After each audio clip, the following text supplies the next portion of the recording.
তো এই তো ইফতার বানাবো, ইফতার নিয়ে সব রেডি হয়ে গেলাম। তো আজকে মেহমান আসবে, মানে আমার বোনরা সবাই আসবে, এর জন্যই সব কিছু তাড়াতাড়ি করে একটু ইফতারি বানিয়ে নিয়েছি। তো এখানে মুরগি ভুনা করেছি নান রুটি দিয়ে খাওয়ার জন্য, তাই মুরগিটা আগেই ভুনা করে রেখে দিলাম। আর এখানে পেঁয়াজি বানাবো, তারপরে আলুর চপ বানিয়ে রেখেছি, আর এগুলো হচ্ছে আলুর চপ, আর ওটা হচ্ছে ডিম চপ। তো এগুলো সব রেডি করে নিচ্ছি।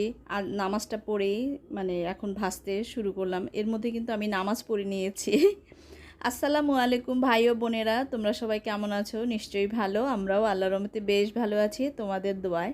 তো তেলটা একটু দেখছি গরম হয়েছে নাকি, তাই তেলটাকে একটু একটু মানে ডালের দিয়ে দেখতেছি তেলটা গরম হয়েছে নাকি। হ্যাঁ, তেলটা গরম হয়ে গিয়েছে। এখন আমি পেঁয়াজিগুলো দিচ্ছি, আর এই পেঁয়াজিটা আমি বানাচ্ছি।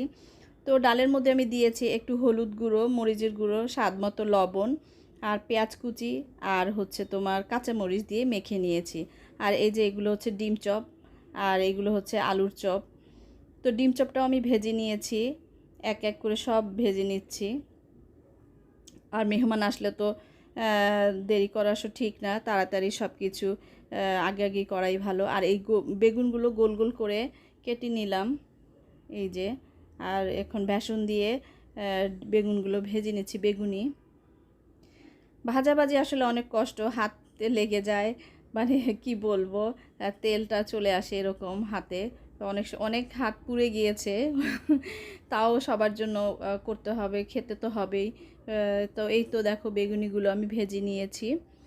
আর এদিক দিয়ে খেজুর, সব কিছু ফল টল সব এক হাতেই করতেছি। তো এই তো সব দেখো কি সুন্দর করে মচমচা করে ভাজা হয়ে গিয়েছে। আমার ভিডিওটি যদি ভালো লেগে থাকে ছোট্ট একটি লাইক দিয়ে ভিডিওটি সম্পূর্ণ দেখো, একটা লাইক কমেন্ট শেয়ার সাবস্ক্রাইব করে দিও। তো এই যে দেখো আমার সব কিছু হয়ে গিয়েছে, আর আমি এখন সব কিছু নিয়ে চলে আসলাম। তো মাটিতেই বসে আমরা ইফতারটা করে নেব, ডাইনিং টেবিলে দিব না। তো এই যে আমার বোন নিয়ে আসছে হালিম, দেখো এক বক্স হালিম নিয়ে আসছে, আরেক বোন আনারস নিয়ে আসছে বড় বড় দুটো। তো ওগুলো এখনও কাটতে পারি নাই, আর কাটাও মনে হয় এখন আজকে আর করতে পারবো না। আর এর মধ্যে যে জিলাপি নিয়ে আসছে, তা আমি বলেছি কেন তোমরা এগুলো আনছো, সবই তো আছে। না, তারপরেও সবাই মিলে একসাথে খাবে, মানে মজা। গরম গরম জিলাপি, খুবই গরম, একদম ভাসতে ছিল তখন নিয়ে আসছে। তো এই তো আমি সব কিছু এখন প্লেটটা সাজিয়ে দিচ্ছি, এই যে সবার প্লেটে প্লেটে করে সাজিয়ে দিচ্ছে। আর এরপরে কিন্তু মুড়ি মাখাও হবে। মুড়ি মাখা না হলে কিন্তু আসলে ইফতারটা জমেই না, এটাই হলো সবার কথা। আর আমরা সবাই অনেক মুড়ি মুড়ি মাখা খাই, বলতেছে যে সবাই বলতেছে যে আমিও বেশি বেশি খাবো। তো এদিক দিয়ে এই যে নান নিয়ে আসছি, আর এই যে চিকেনটা একটু মাখা মাখা করেছি, আর গরম গরম নান, এটা অবশ্য আমি বাইরে থেকেই নিয়ে আসছি। আর চিকেনটা অবশ্য আমি নিজেই বাসায় রান্না করেছি। তো এই যে সবাই বসে পড়েছে, আর সবাইকে মানে সবাই আসলে ক্যামেরার সামনে আসতে চায় না, এর জন্য কেউকে আনি নাই। যেটুক মানে করার ততটুকু আমি তোমাদের সাথে শেয়ার করছি। তো এখানে ভাইয়ের ছেলেরাও আছে। তো ইফতার তো করা শেষ, নামাজও পড়া শেষ, আর এদিকে আমি চা বসিয়ে দিয়েছি। আলহামদুলিল্লাহ সবাই খেয়ে অনেক তৃপ্তি পেয়েছে, আর সবাই বলেছে খুবই ভালো হয়েছে, খুবই মজা হয়েছে, বিশেষ করে চিকেনটা। তো এই তো এখন চা বানিয়ে নিচ্ছি, সবাই চা খাবো। তো সবাইকে অবশ্য সবাইকে চা দিয়ে দিয়েছি, আর একটু চায় শর্ট পড়েছে, এর জন্য আবার আমি চা বসিয়েছি। এটা হচ্ছে আমার জন্য একটু বানিয়ে নিচ্ছি।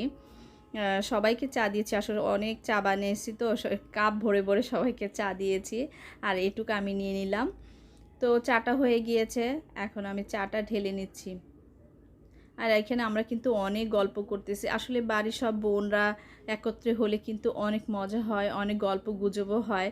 খুবই মজা করতেছি, এক একজন এক এক রকম কথা বলছে, হাসাহাসি করতে, কে কখন মার্কেটে যাবে, কে কি করবে সেগুলো নিয়েও সব একদম সব হুড়মুড়ে অবস্থা।